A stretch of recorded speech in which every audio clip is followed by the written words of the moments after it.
Broadcasting from the business capital of the world, this is the Podcast Business News Network. Welcome back, everybody. It's always fascinating when we get together with different people from different backgrounds, different careers, different lives, and just hearing what they've done in life and their accomplishments and how they continue to move life forward. Got a woman here that has spent many, many years in the somewhat the medical field, I'm going to call it that, helping people as an occupational therapist.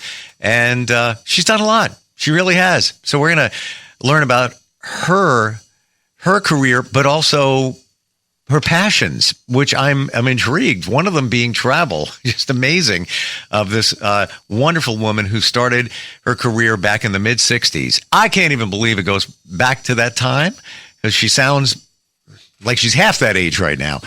Let's get her in here. On the program, we welcome Lynette Walsh. Lynette, welcome. How you doing? I'm doing fine. I'm in Southern California, and it is about 68 degrees outside because it's lunchtime. Lovely. So I have to ask you, a song came out in 1972 by Albert Hammond, and it's called It Never Rains in Southern California. Do you want to add some credence to that title and that song, or are you going to tell me, no, it rains a lot? What do you think? Well, we're dependent on the La Nina and La Nino currents in the Pacific. And we've had a couple of years of really good levels of rain. That meaning it was up in like 27 inches this past year, which wow. is, really good. And then we've had drought years, which are like 10 inches for the year. And then we're all conserving water and all that. Our measurements go from October 1st through the October, September, October a year. So we've just started our measurements in beginning of October here. And we kind of laugh because when we see the weather forecast on the TV or something, they'll say 20% and rain, chance of rain. And then we sort of say, 20 drops, Oh, that's great.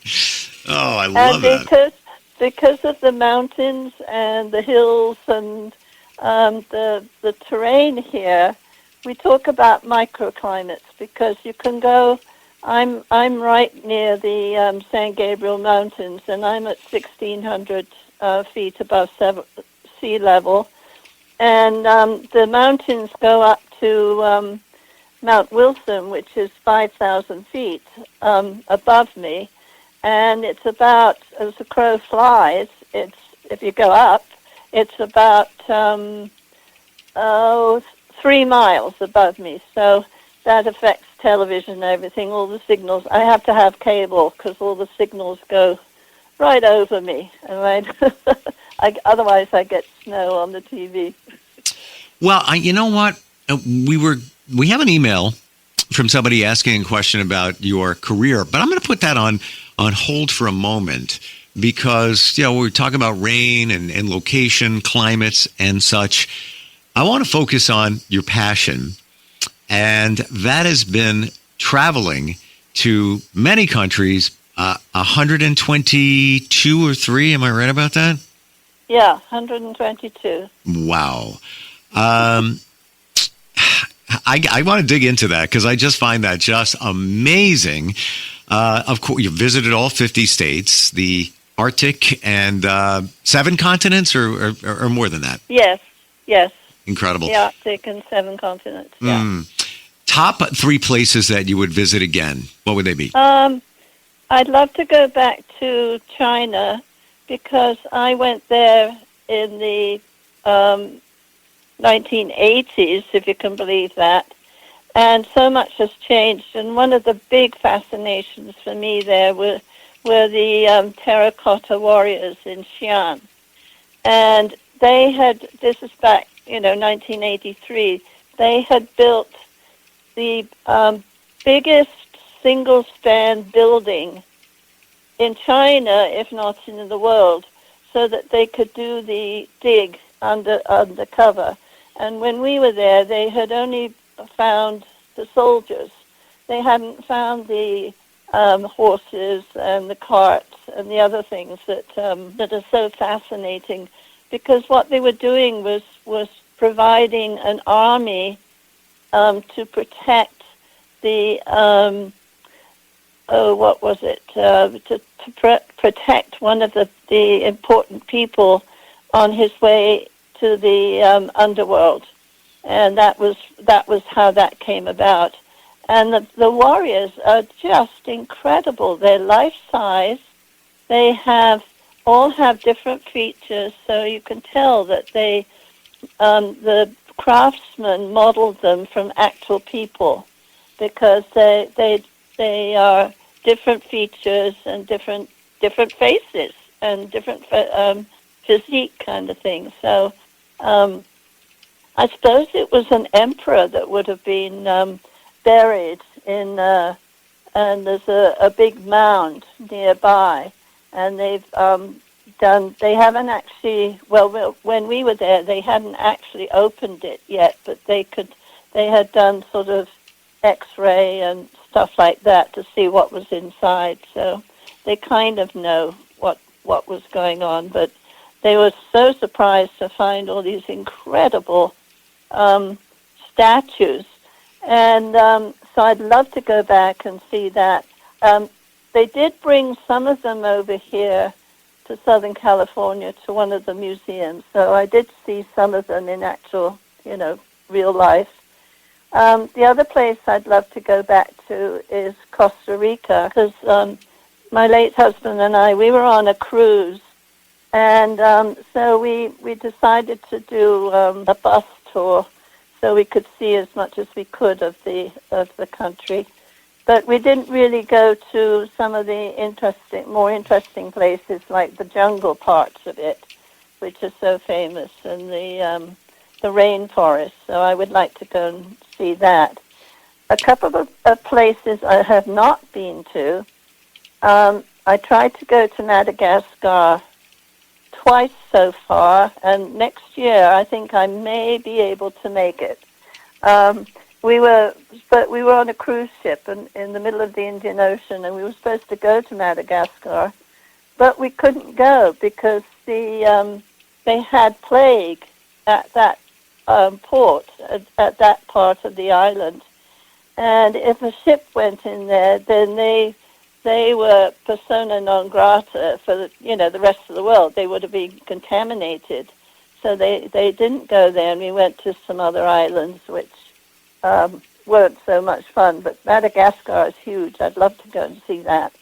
And another place I want to go to, which I haven't been to, strangely enough, is Greenland, because they have incredible sort of scenery there, and it's from what I gather, it's a bit like going to the Arctic, because it's snowy and cold. But I'm up for that. So those are my things that I want to do. Now, those are places that you would return to. Are there places on your radar you've never been to that you want to hit? Well, Madagascar and Greenland are on my radar. I've never been to. Gotcha. And did I hear correctly that you were in Costa Rica, but you never went to the rainforest? Right. Oh, wow. We had a choice of doing a bus tour from the coast where the ship was and up into the capital.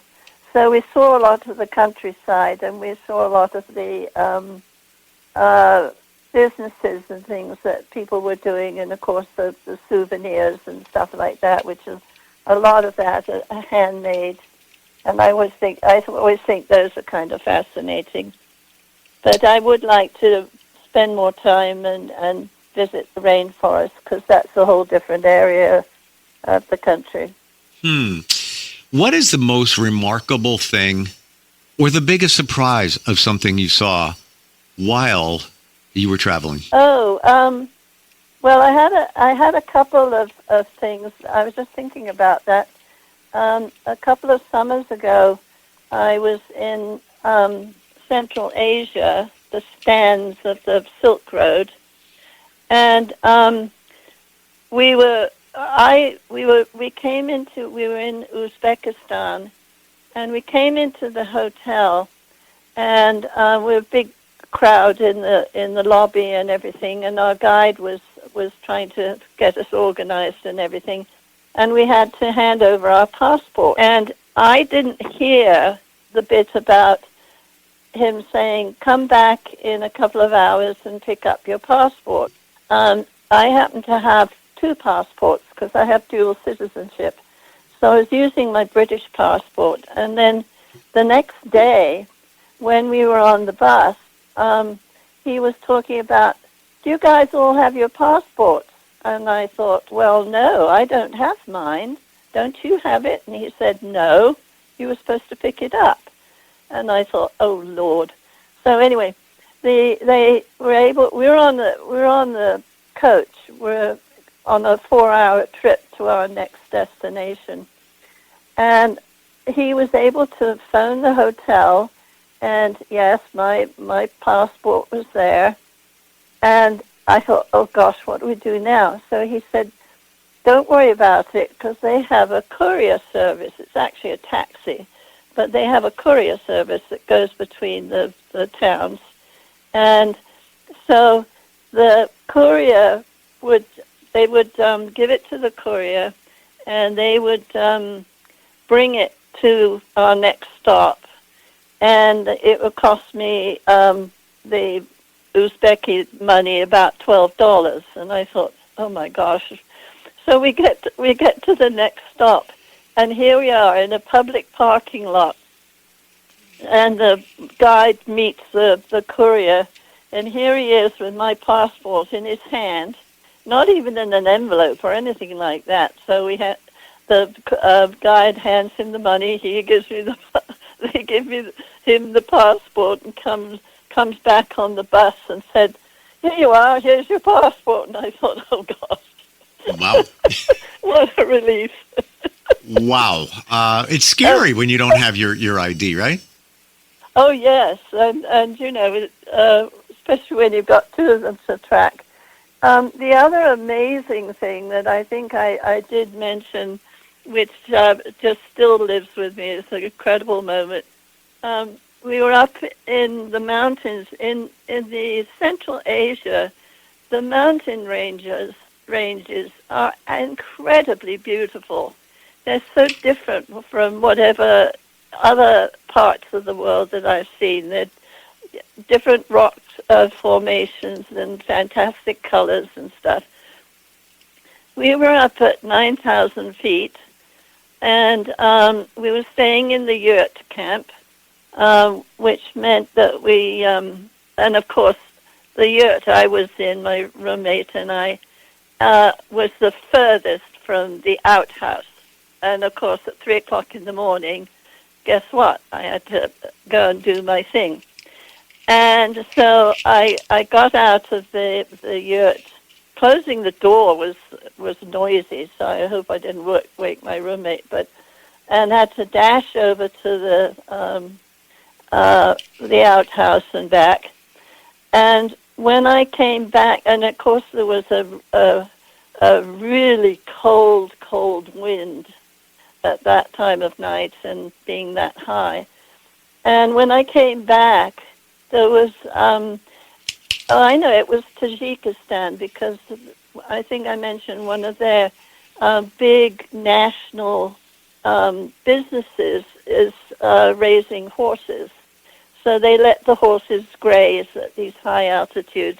And when I came back to the yurt, there was a horse lying down between the two yurts, so she was sheltered, and another horse standing by. But the one that was lying down was making sort of uncomfortable groaning noises. And I thought, my gosh, she's giving birth. She's going to have a baby, a foal. She wasn't too comfortable with me being there, so she very slowly got up and walked away. But I could still hear her, even though she was a distance away. And sure enough, in the morning, when I was right, she was there grazing, and the other horses were there. And in the grass, there was a little dark thing lying down, and that was her baby. That was her foal. So that was an incredible moment. You know, here I am, all miserable in the cold, having to go to the loo, and Mother Nature's taking care of business. So that was wow. Amazing. What would you say along the way was something that I don't want to be negative here, but when you're traveling, you can have some challenges. Things can not go your way. Anything fairly significant happen while you were traveling? I've had things like suitcases that got damaged, and then they pull them off the line, and then you have to go and look for them and decide, what you're going to do. And nowadays what I do is I always take a photograph of my luggage so that if it does get missing, I can show it to the people there, and they know what they're looking for. I remember my late husband and I, we went to Bermuda. We'd been in Florida with friends, and we went to Orlando to the Disney outfit, and that was great fun. And then we went on to Bermuda. What we didn't realize was that the not-so-bright person at the airport, they had put tickets for us to go to Atlanta and change planes. But we didn't realize they hadn't done the same thing for our luggage. So we get into this lovely beachside hotel in Bermuda with none of our luggage. And my husband's luggage came the next day. Then mine never did. And he said, we kept calling them. And finally I said, no, they thought they were looking for a duffel bag or something. I said, no, you're looking for a soft side, dark green suitcase. And it would have been fine. This was in the days before we would take photos and send texts and stuff. And so eventually mine arrived. But here we were on this beach, and we had just our traveling clothes. So I knew that we went into town. Oh, that was another funny thing. We were in Bermuda then. They have very, very few cars, or they have delivery vans and stuff, but everybody goes around on Vespas. My husband was terrified at the idea, so he says, now you're used to driving on the left side, and I say, well, a while ago, yes. And so he hangs on the back, and we went into town, and we bought, I bought some shorts and a T-shirt or something. I didn't go as far as a bathing suit because I knew trying to fit one of those in a strange place would be wild. But we bought clothes, and then, because I knew we could charge them to the airline, and I think we were flying Delta or something, so they reimbursed us for the clothes that we bought, because we were going to be there for at least a week, and we'd already had 2-3 days, without our stuff. So, but that's something to know, that if you do get stranded like that, then you can, go and buy stuff and then present the tickets to the receipts to the airline, and they will reimburse you. Well, I love what you're sharing here. Tips. Like, why didn't I ever think of taking a picture of luggage? What a great idea. Any other tips that might come to mind that might help others out? Well, before I wasn't really too savvy about cell phones and taking pictures and stuff, but I'm quite handy with, I always have a notebook with me, and I did, my luggage got left at the airport for several days. Where on earth was I? Anyway, but I was able to draw a picture of it. And I kept asking the people at the hotel, because if I'm going a really long distance, I like to go a day early and stay in a hotel and then join up with the group. Because I have been in a situation where I missed a ship because the plane had engine trouble and we didn't get there in time. But and I asked the guys in the hotel, I said, my luggage is at the hotel, at the airport. They keep saying they're going to deliver it, but they don't. And I said, if you were me, what would you do? And they said, we take a car or a taxi and go to the airport. I said, okay, let's do that. And they had a car service that they were willing to do that, and also have someone go with me who spoke the language and stuff. So I had a drawing of my luggage, and in actual fact, we found it we went through all the stuff that they had, and it was in the lost and found. Wow. Wow. I was getting a bit concerned by then because the group was moving on the next day, and I didn't have my stuff, so. So I want to field this question. We have just about a minute left. This is from Ron. How did the time go that fast?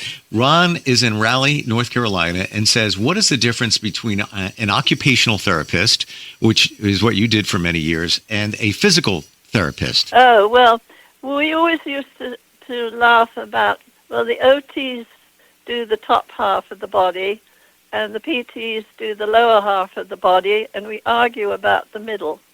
But with physical therapy, there's a lot more, there's a lot of kinesiology, anatomy, physiology, all of that, lots of exercises and different kinds of physical therapy depending on the population being treated, and lots of things like transfers in equipment, and that helps if an OT and a PT can work together, especially with spinal cord patients or stroke patients or something like that.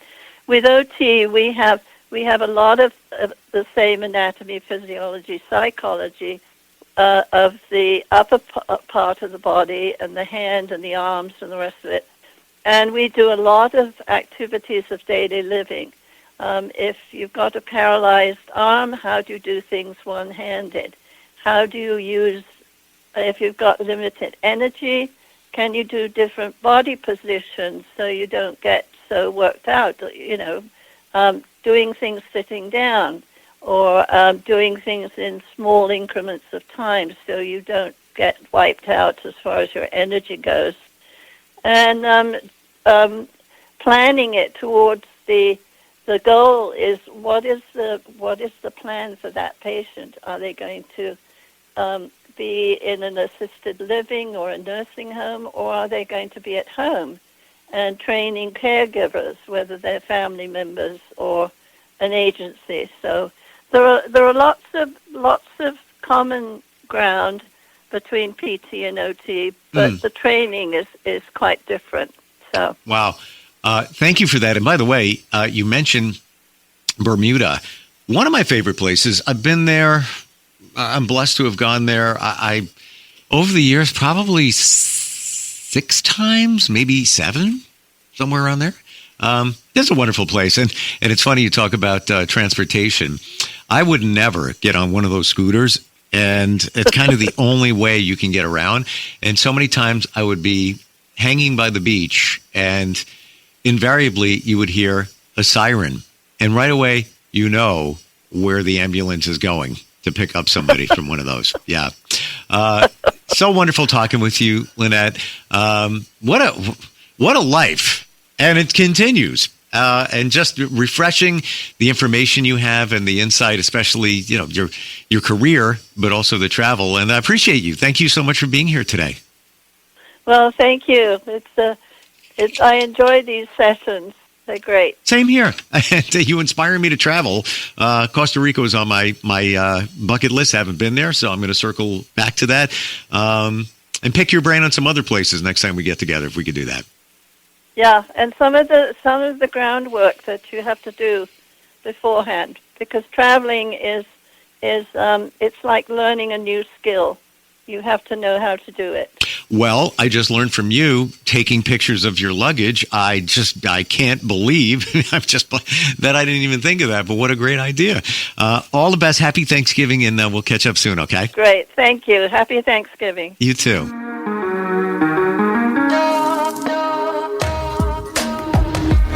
Broadcasting from the business capital of the world, this is the Podcast Business News Network. What I know about courage, I learned from my adoptive mom. She said sometimes you just gotta hold on and know we'll get through this. Mom, we are so high up. Hold my hand. No, you hold my hand. Here we go. Learn about adopting a teen from foster care. You can't imagine the reward. Visit adoptuskids.org to find out more. I learned patience from my adoptive dad. All he had to say was, "Hey, you got this. Just breathe." Hey, we're pretty good. yeah, Might have to start a band. I got it. Learn about adopting a teen from foster care. You can't imagine the reward. Visit adoptuskids.org to find out more. This message is brought to you by Adopt US Kids, the U.S. Department of Health and Human Services, and the Ad Council.